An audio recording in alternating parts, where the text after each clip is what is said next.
Hey friends, welcome back to Sewing from Scratch. Today I thought we would do a fun little video where I share some of the items that are on my Christmas wish list for sewing this year.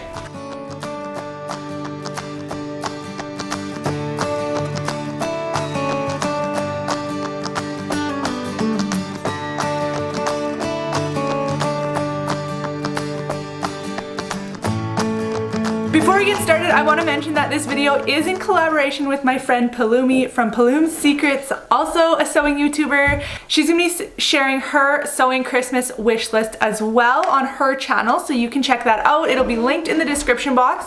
I will also have the link to her beautiful custom-made clothing shop. Palumi is from Johannesburg, South Africa, and she uses beautiful Ankara prints to make her amazing garments and accessories, and the name of her business is Applique Lola, and like I said, I will have that link below, as well as all of her Instagram information and website and YouTube channel and all that. So make sure you head over there and give her some love and check out what she's wishing for Christmas this year too. She's also doing Vlogmas, so she's got a lot of great content to catch you up on what's going on in her custom sewing business and her personal sewing life as well. So make sure you head over there and give her channel some love. Now let's get on to my Christmas wish list. I don't typically ask for sewing related items, mostly because I just buy what I need for the channel and for my own sewing practice, but these are a little bit extra items that maybe I wouldn't purchase or that are further down on my to buy list,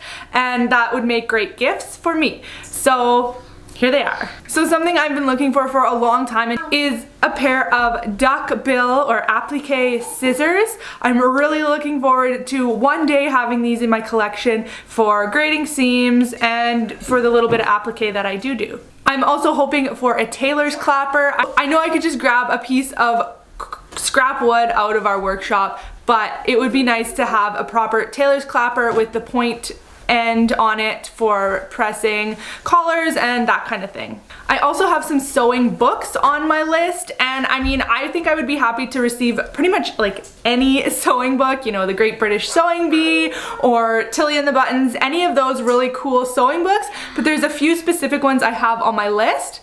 And they're things like No Patterns Needed. You guys, I've mentioned this so many times. I even included it in my 1,000 subscriber giveaway. That's how much I'm lusting after this book.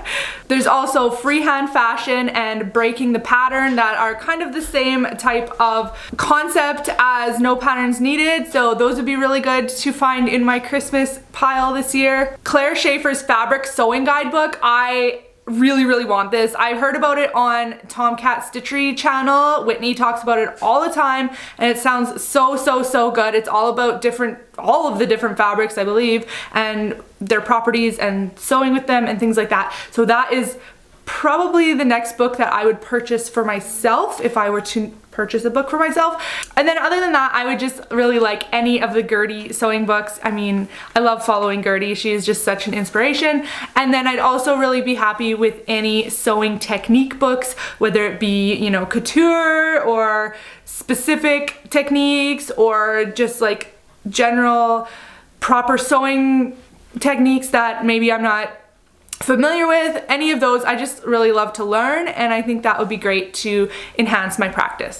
Along with books, I also have sewing planner on my Christmas wish list this year. I think I would be looking for a specific thing if I was to purchase for myself, but as for a gift, I think any of them would do really well. I currently am using just like a coiled notebook that honestly is not inspiring, and I don't grab for it and write in all my projects just because it's not, I don't know, it doesn't make me happy. So if I were to have something really fun and dedicated just for my sewing makes, I think I would be more inclined to write them down and document them better than just on my YouTube channel or at the front of my daily planner like I am doing right now. Some of the ones that I mentioned for my wish list are the Gertie Sewing Planner, the Sew DIY Planner, Wardrobe Blueprint, and Style with a Plan. If you watched my November Makes video, you know I recently got into bra making, and by that I mean I made one bra, and I've been lurking and following bra makers for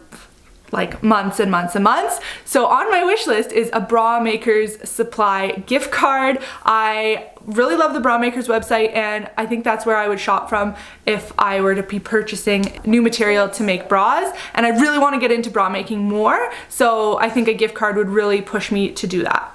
Alright, and then I have a large spool holder on my list. I have shared a video on how I am doing it right now. I just kind of have a mug, or I use my second spool holder, but I think like a large spool holder is one of those, just those little things that you probably wouldn't buy because you can make do without it, but it would make your life just a little bit more luxurious or easier, however you want to put it. So I mean, it'd be cool if I had room for 2 spools, but I would be really happy just to have 1 spool on a large spool holder with the hook that comes up, and then you can thread your machine through that. I also have presser feet on my list. Now this is really specific, so I did give a couple examples. I would really like the 5/8 garment sewing foot, and maybe even more than that, I would like the invisible zipper foot. I'm getting by without it. I've only really done 1 invisible zipper anyway, but I think I would do more if I was set up properly for it.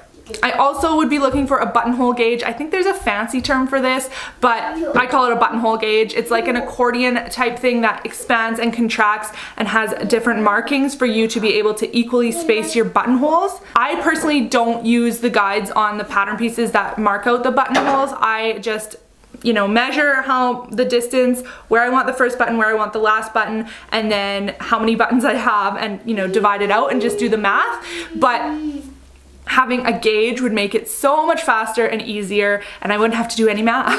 So that's all that's on my list. I do have one more thing that I thought I would mention, and that is a projector.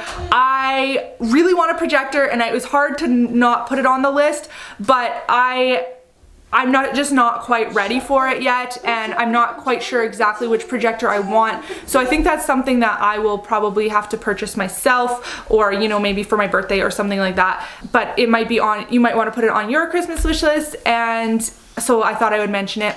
The other thing I thought I would mention is I did have a dress form on my list, and I actually took it off because I saw a video of how to make your own, and it's like, it looks so good. It's not a duct tape method. It's not like, it doesn't look junky. I'm really impressed with it. So I think I will be doing that in the new year, probably sometime, maybe.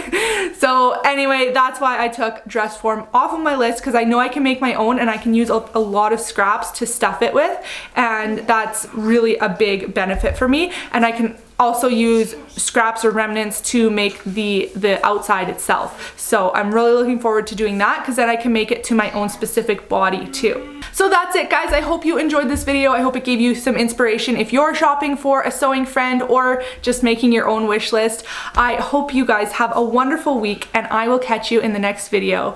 Bye!